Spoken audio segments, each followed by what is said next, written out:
Yo, remember me? I'm glad that thing in there works. There's no screen between us anymore, people on the selfie cam. Anyway, that's another story.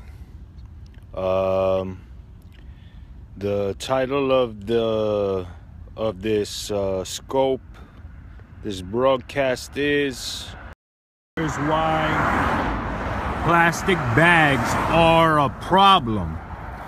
I'm here in Oakland, California, by the part of the bay here, by one of their the golf course over here near the airport. And look at this. Here on the side of the road, you see that? That's a plastic bag. Now people are like, oh, the shit never degrades, it's gonna last forever. It's not just that. Look at this. Now here's a plastic bag. When I grab this bag, this is what happened. I'm going to grab this bag. Look. You see what just happened? That's a plastic bag. That shit came apart in my...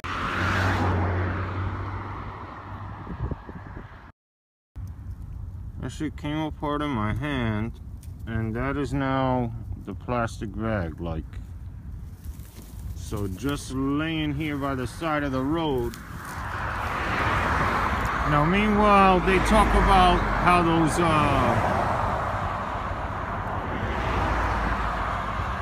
the rings that either were or are on cans of soda,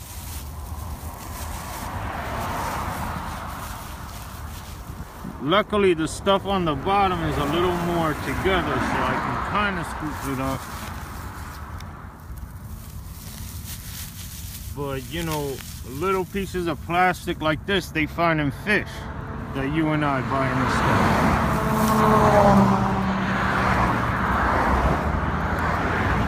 So here's another plastic bag. This one also kind of decomposing.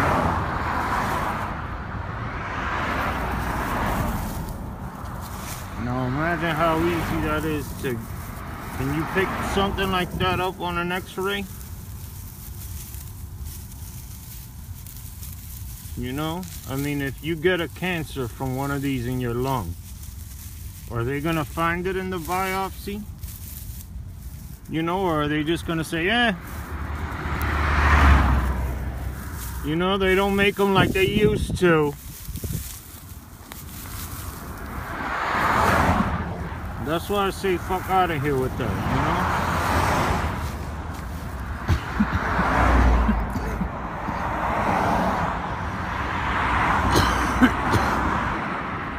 I don't mean to be cursing so much, but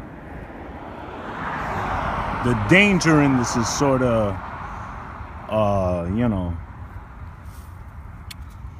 as a practice, manufacturing stuff that this can happen to, you know, is like, to me, is beneath us.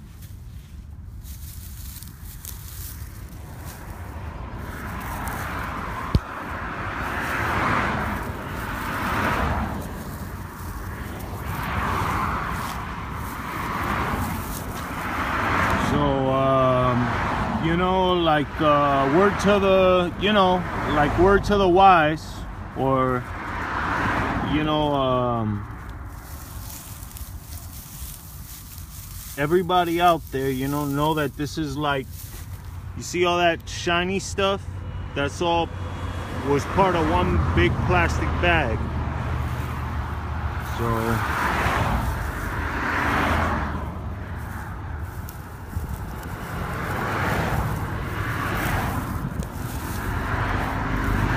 you and I connect to this life, connect back to our food, because it turns out we as little as we seem to sometimes care about anything but ourselves, to be honest, as a human. It turns out even we contribute to what goes in our food stomach. So, you know, a word that sounds a little hoity-toity, but it behooves us, you know? It behooves us. It's a serious matter to be aware of it. And how it is. What is it that we want ending up in the stomach of what we eat and put in our stomach?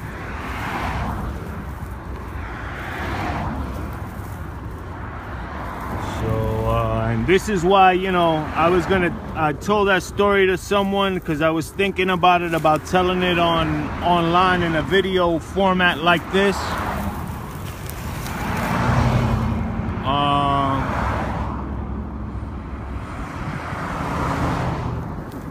Because with a real situation like this, that has to be prioritized. If you're serious about the food we eat, it has to be somewhere on there.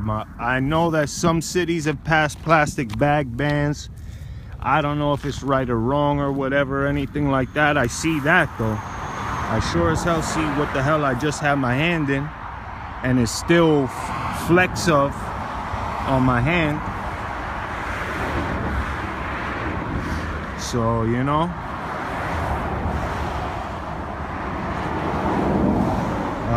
it's like it's actual work. I got thrown out of this art gallery that I wasn't drinking at for yelling about how you know, like how it wouldn't be no coronation, or it doesn't need to be right now, you know, on these elections. It's a lot of real work and a lot of real marking, you know, making that same clear stand, you know. I was saying they threw me out because I was saying I was gonna call up, you know, the people. You know, it's not about like obviously something like that is a celebration, but ain't a coronation, right? But I say that to say because it's like I just want us all to have it. I want us all to have it all in our minds together, you know, that we're doing something about our problems, you know, because that's not always been a sure bet. That's why people left their homes and went in and got all ghetto fabulous on the mayors and the governors and everything.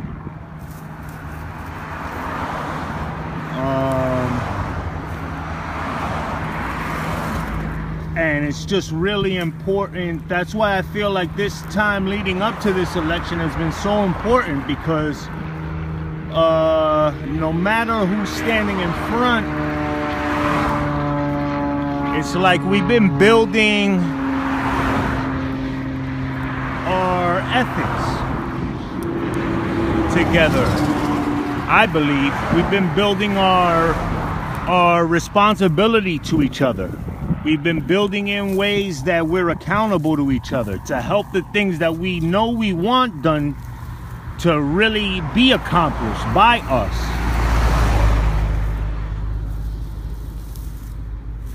None of this outsourcing shit. None of this, you know, let him do it. He's a part-time worker. You know, or like, because, you know, I still don't understand, and I've worked jobs like that, where they send a part-time guy to do all the hazmat type shit, and it's like, wait a minute, that guy doesn't even have a union. They don't even give him, like, for a doctor. Why are you gonna have him in Can one? I've done that on jobs before where they had me cleaning up stuff. I said, can you have somebody with some health care clean this shit up instead of me on $6.75 an hour? Isn't there someone? Ain't there someone with a union here? Cause I don't got a doctor. But I say it to say, you know, it's like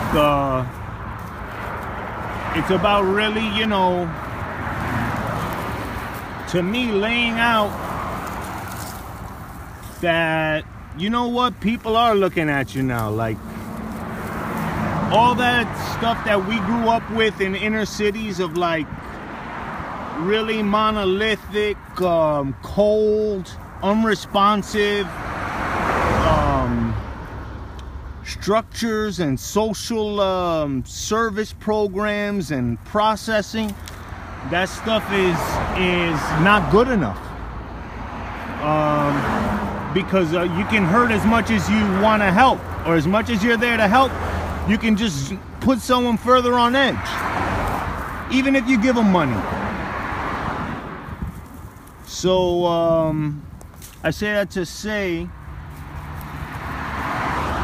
you know, it's about us really putting our heads together, knowing that we got a serious fucking job by grace of God, you know, that we're not alone,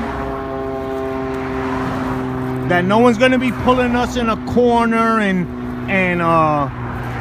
you know, and selling us a story, you know, that we're not out there on an island with some rich, you know, guy who doesn't care type stuff. That we're all of us, you know, needing to figure out this situation we're in. Because stuff, everybody doing their own thing ran away from us a little bit. To where, like, you know, shit people made here in America or wherever they got somebody to make it is here, like, about to fuck up all the seafood. And I'm not with that. And nobody else should be. Like, we gotta just get a little more, like, you know, like, responsive to each other. Check on what we're doing. See where the stuff we do ends up. Like, I wish I could do, you know, with my girlfriends, with my records, with my writing, with my passions, with all the things I've been an advocate about.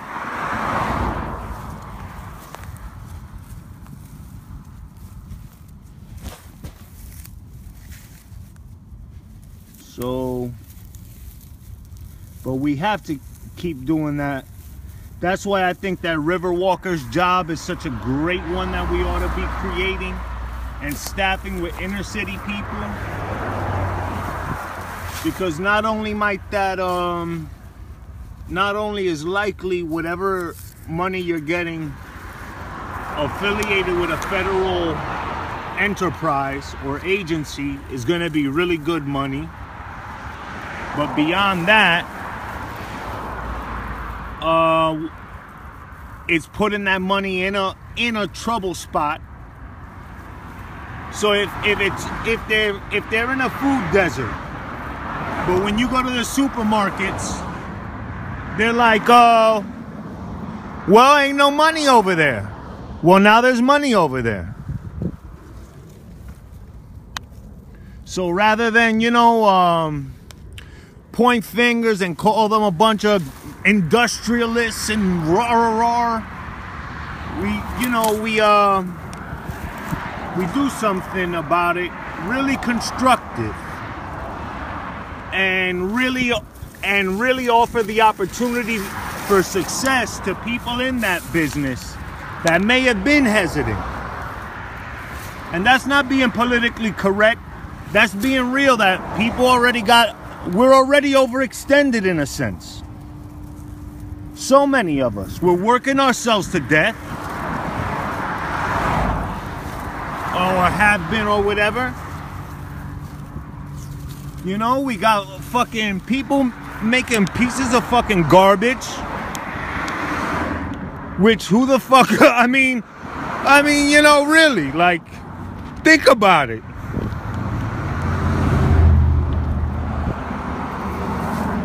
What's the point?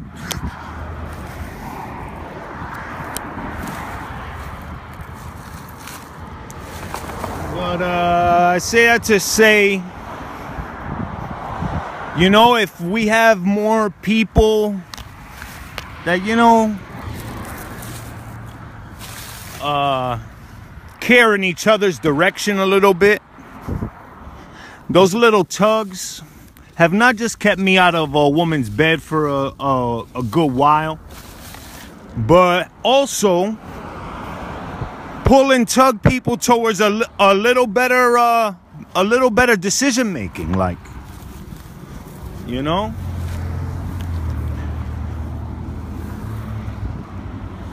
Like,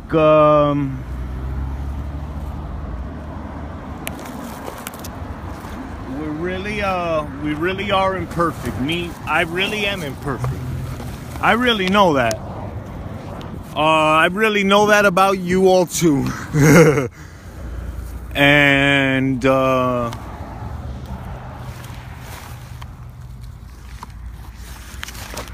yet, as far as like, and yet it remains true that the most powerful fucking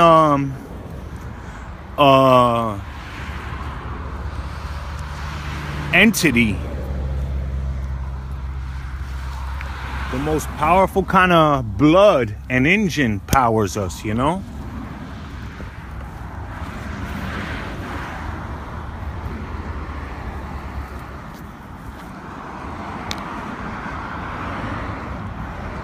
So, anyway, update from the side of the road.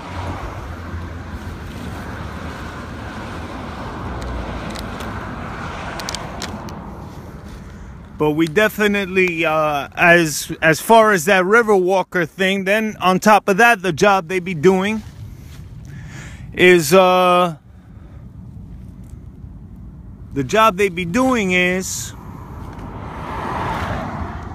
testing water in their community. Now, the other side of that is, once you have people cutting a road like that, you know, cutting a path out there, that's going to create not just solutions for transportation, you know, a guy with a van or whatever, you know, blah, blah, blah, you know, a little commute bus type thing. But then that can, those are the sort of, I guess, linchpins that make,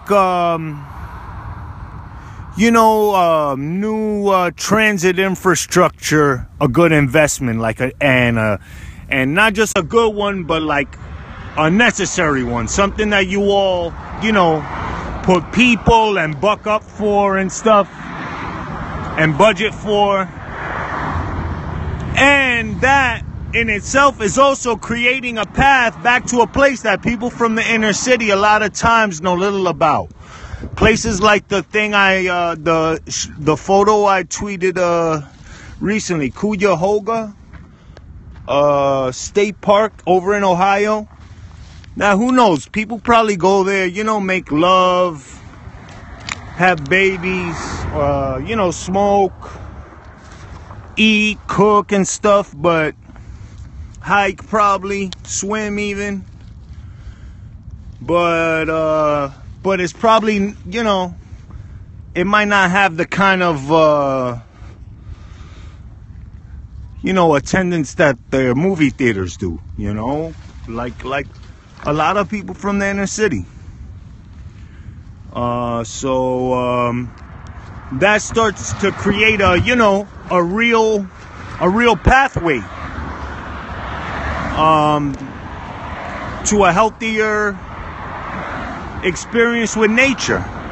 Now, the fact that there are people employed in it makes adults having that experience. It's not just some kind of like kids thing then too, you know? It's not just like, well, one weekend if you clean your room, then nature.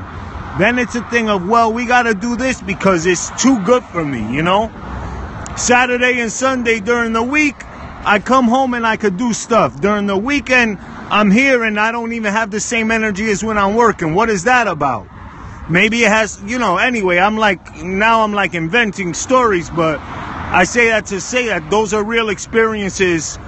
I mean, I don't got to tell you that people have really positive experiences in nature, especially when it's rare. And that sort of stuff,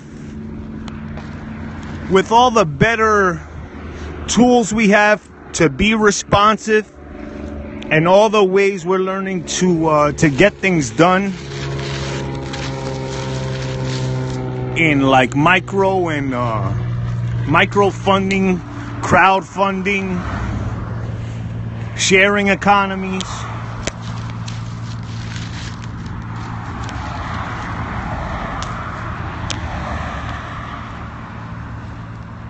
With all of that happening,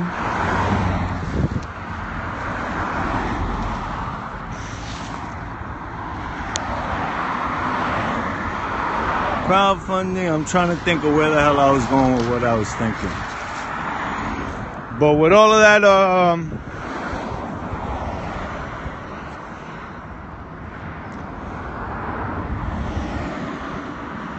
with all of that going on and microfunding and getting things done anyway, you know, like getting things done and getting started.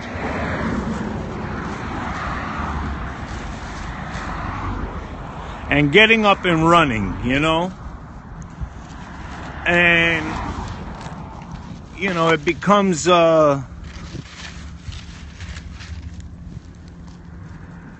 it starts to become a world with an unknown good, you know? Where you know a place that you have is so good that the people you spit out of there at the end of the day, or when they walk out of your place, are in such a better place that you know there's good happening, not just in your doors, but has to be happening out of your doors, you know? You got something like that going. You got really a very, you could extend that to a very different relationship with the unknown God.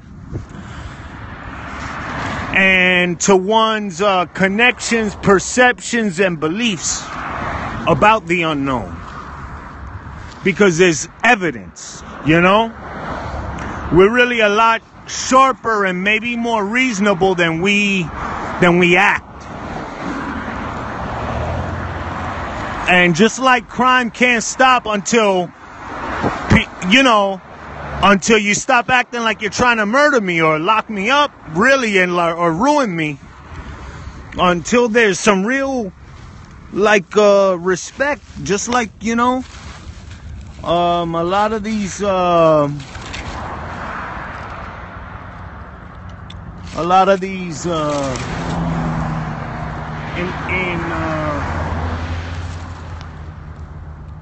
in the same way,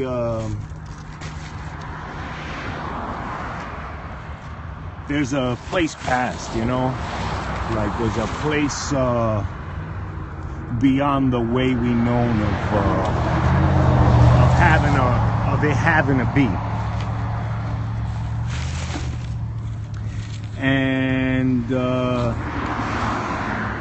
And that unknown, we can, with what is known, make possible a lot better relationship, you know?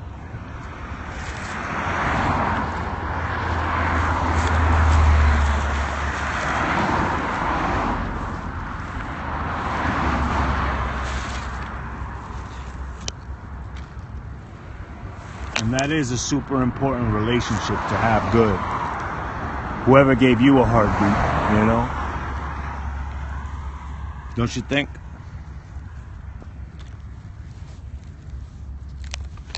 Blessed be from Oakland, California. One love. See y'all soon, God willing.